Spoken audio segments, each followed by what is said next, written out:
Deyir, mənə saz gətirin, söz zamanıdır. Dərdimin davası yadıma düşür. Bir körpə ağlayır xatirələrdə, anamın laylası yadıma düşür.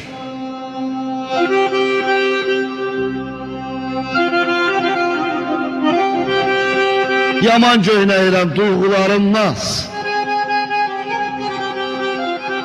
Hardadır o bahar, hardadır o yaz.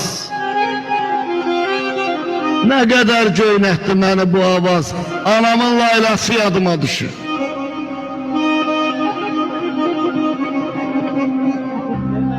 Həsrəti, həvəsi şirin bir qoxu,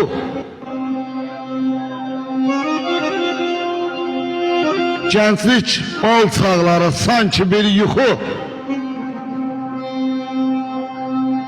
Bəlkə də ötübdür ömrümün çoxu.